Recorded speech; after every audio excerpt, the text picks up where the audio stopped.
Hey guys, Ian and Poncho from Summit Bicycles here. Hello. And we're here to give you the first review of Santa Cruz's new bike that dropped today, the Megatower. It's so good. All right, let's get started. We'll do start super general. So what is the basic synopsis of this bike, Poncho? Well, it's a 29er, 160 mil. It's kind of the bike that people have been asking Santa Cruz to build for a while after Hightower, then Hightower LT. This is kind of the next progression in that line of bikes. So yeah, 160 mil front and rear, lower length like the Bronson and the Nomad. It's ready to party, man. That's awesome. So what exact bike did we test and ride today? Today we rode the CS build, so the GX drivetrain, the C-level frame, Fox 36 front, and Super Deluxe rear shock. What are the builds that this comes? So there's quite a few. Starts the CR, then you get the CS build, then you get the CS reserve wheel build, and then you get the CCX01, followed by the CCXX1 Axis group, followed by XTR. That's awesome. And the Axis is SRAM's new wireless. Axis is SRAM's new wireless. If you haven't seen it, it's pretty awesome, and we're super thrilled that Santa Cruz is doing an Axis bike. And we confirmed that build comes with that wireless dropper as well, right? Yeah, the wireless dropper is Yeah. awesome. Yeah. It's like the best piece of that kit. So what's the price range that those groups cover?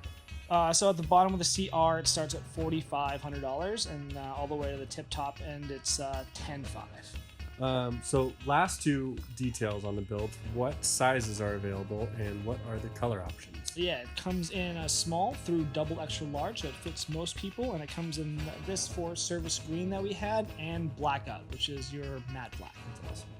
Probably the number one question we'll get: what's it like to pedal a 29er 160 Yeah, bike? I think everyone's going to be a bit apprehensive of pedaling a 160 mil bike, but it's amazing. They steepened up the C-tube angle of this bike, so it's a nice 76 degrees for all those wondering. So it puts you in a really good pedal position. I mean, it was like pedaling around your, run-of-the-mill 130 mil trail bike. It didn't feel any worse than that. So pedals extremely well for the kind of bike it is. Yeah. No, you look extremely efficient today. Yeah, I suck at climbing, but there was no issue on this bike. It's fine. For sure. Yeah. What are the different shock options that are available? Yeah, so they do a coil and an air option for this bike. So both Super Deluxe, so you get the Super Deluxe Air and coil option. Depending on the model you get, will dictate which tier shock you get from SRAM. The options that are available for the rear shock are limited at the time. Can you go into that a little bit? Yeah, so the only shock options available currently are from RockShox, and it's because they do the bearing in the shock mount, which we'll get into. It's an awesome feature. So until Fox catches up, and I'm assuming they will because they always do, there'll be some more shock options in the future. Yeah, that was one of the first things that you commented on was how well the rear shock activated. Yeah, it's super supple. I mean, just like the quick bounce test in the parking lot. I mean, the rear end is really composed. It doesn't wander, and it's a really sensitive shock setup. So really happy with it. It's a great idea. I mean, for all those thinking that it's marketing hype or what have you, it works, and it works really well. And then what we were kind of shocked when we opened the box today to find a couple pretty unique features that get overlooked really quickly. Do you mind kind of going into that? So Santa Cruz does some really cool stuff. They put basically a tailgate pad on the down tube, so when you put your Megatower on the back of your pickup truck and you have one of those tailgate pads, it's not going to get scratched or scuffed on the bottom of that down tube. And then they do a ribbed chainstay guard, which helps with keeping the paint proper, and also it reduces the chain slap noise. And the shock fender as well. Right, they do a shock cool. fender to keep the grit and grime out of your fancy suspension, so it's a really good piece.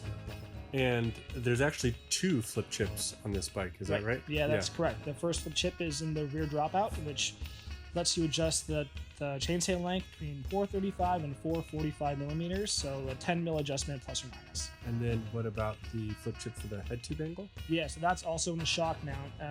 It lets you adjust the head tube angle about 0.3 degrees, so basically a high and a low mount, you get a 65 degree or a 64.7 degree head angle.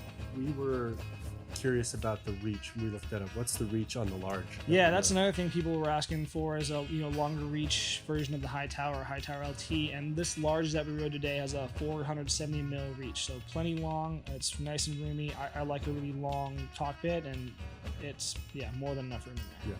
Yeah, and then back to the flip chip for the wheelbase. When would you use one or the other? What would dictate that? You know, it's a personal preference thing. For most courses that are really steep and rough and really rooty, you'd want a little bit longer bike, so a little bit more stability. For those high speed trails, you'd want that chainstay in the longer position, so the 445. But for most of the trails around here, we like it in the shorter position, the 435, which we ran it in all day today. Corners a little bit better, a little bit more agile bike. How does this compare to other long travel 29ers or even Santa Cruz's Hightower LT? Oh, I mean, it's, you know, I think as far as the other bikes out there in the market, like Firebird 29er and SB150 and Trek Slash, it's right up there, and it gives all of them a good run for their money. I mean, I'm not going to say it's better or worse than any of those, but it's a real contender, and I think it deserves at least a test ride if you're considering looking at any of those other bikes. Luckily, we saw all of them. Yeah, come by and check them all out. They're awesome. Was there anything else that you wanted to kind of toss out there that you found interesting? Yeah, I mean, I think that because the bike is so big, and I know a lot of people are going to be pretty apprehensive about swinging a leg over a 160mm bike, I think that if you're kind of curious, do yourself a favor, get on a test ride. It's a big difference riding it as opposed to seeing it in a magazine or looking at the specs. It doesn't ride like it's, you know, like a long travel bike should or would, but it rides and pedals like a short travel bike and descends like a downhill bike. And I know that's like the biggest cliche in cycling these days, but yes. The bikes get better and better every year, and this is no exception. Well, Pancho, where may our fine viewers find one of these bikes? Well, we just happen to have a few in our store right now, so yes, you'll see this after the launch on the 19th, so come on by our shops and test one out. We should have them all built up, ready to go by then. That's awesome. Thanks, Pancho. Thanks, everyone, for watching. Thanks, guys. Appreciate you tuning in. And come by the shop, say hi, and ride some bikes. We'll see ya. Thank you.